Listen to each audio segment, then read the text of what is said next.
ये वीडियो किसी न्यूज़ या किसी आज की घटना पर आधारित नहीं है, बल्कि ये वीडियो है द पैम्फलेट यानी हमारी ही कॉपीराइटर सिमरन शर्मा के परिवार के साथ हुई एक घटना पर। ये वीडियो है उस डिल्यूजन पर जो देश के उस दौर को रोमांटिसाइज करता है जिसमें नफरत और हिंसा को सेक्युलरिज्म या डेमोक्रेसी की चादर में लपेट कर हमें दे दिया जाता था। पर अचानक मुझे यानी हमारी राइटर को इस विषय पर बात करने का मन क्यों हुआ? आइए जानते हैं। अब इस पोस्ट को देखिए। पोस्ट की राइटर कहती है, I am missing my old India, some of you have lived in it, I do not and cannot remember anything. I wish I could see that someday. I was born in 2004, politically conscious since 2017 to 18. Don't remember pre-2014 anything except doing unity in diversity performances in school functions. Today, this is a Maoist act as per Sun. Every other knowledge I possess of the pre-2014 world is theoretical. I dream to go back in time and experience how things were in a secular democratic republic. I'm stunned by this post. On this train of thoughts, this writer is 20-something-year-old, claimed to be a blogger as well as a part of the Indian National Congress सेवा दल। ये जिस पुरानी India की बात कर रही हैं, उसे हमने भी एक्सपीरियंस नहीं किया है, लेकिन उसी इंडिया की एक कहानी बताऊंगी जो इस वीडियो के लेखक की आप बीती है, जिसे पढ़कर मैं सोचती हूँ कि अच्छा हुआ मैं पहाड़ों में पली बड़ी हूँ। लेखक कहती हैं, 2006 की बात है। करीब 7 से 7.5 वर्ष की थी तो ये भी टीवी देख रही थी शायद। उस समय की यह कुछ धुंधली सी यादें हैं कि अचानक फोन बजा। घर में जैसे मातम सा छा गया।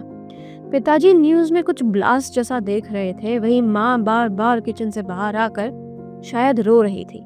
बाद में पता चला कि जिस ट्रेन से रोज भाई घर वापस आता था, उसी ट्रेन के उसी फर्स्ट क्लास कंपार्टमेंट में बॉम्ब ब्लास्ट हुआ है। मेरी और मेरे परिवार की खुशकिस्मती थी कि उस दिन मेरे भैया की ट्रेन कुछ सेकंड्स के अंतराल से छूट गई, लेकिन ऐसे करीब 200 से 300 परिवार थे जिनका घर इस सेक्युलर डेमोक्रेटिक रिपब्लिक के जाल के चक्कर में उजड़ गया।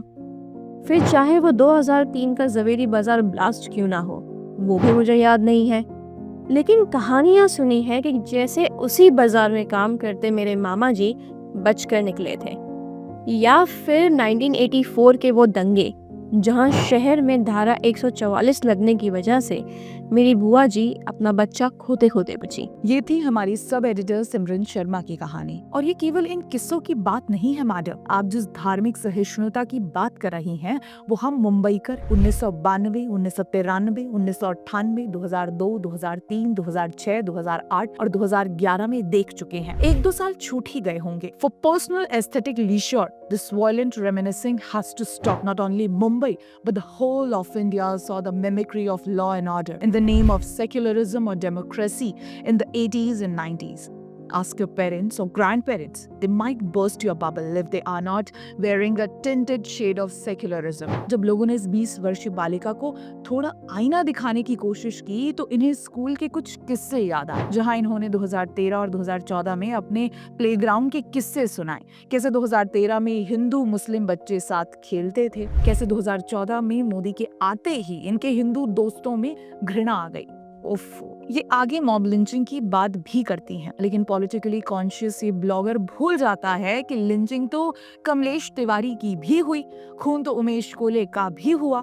तो उस वक्त आपका बहता दिल क्यों नहीं बहा? देखिए, मैं भी उसी दौर की हूँ जिस दौर की ये ब्लॉगर खुद को बताती हैं, लेकिन we both come from to India's. Vir Das वाला नहीं, असली वाला। I come from a pre-2014 India where I wasn't able to leave my home and travel in the local train without questioning that I will return to my loved ones in the evening. I come from a pre-2014 India in which my identity was secular because I wasn't able to freely embrace my religion. But I'm glad that I live in a post-2014 India, where as a journalist, I have the free will to write and question whatever I want. I'm glad that I live in a post-2014 India, where I embrace my religion, where I travel freely without the threat of terrorism, and where I know my India is climbing the world's ladder. So yes, I do not miss the old India, where your delusions make you romanticize chaos filled with violence, where your delusion makes you hate the free will that you have today.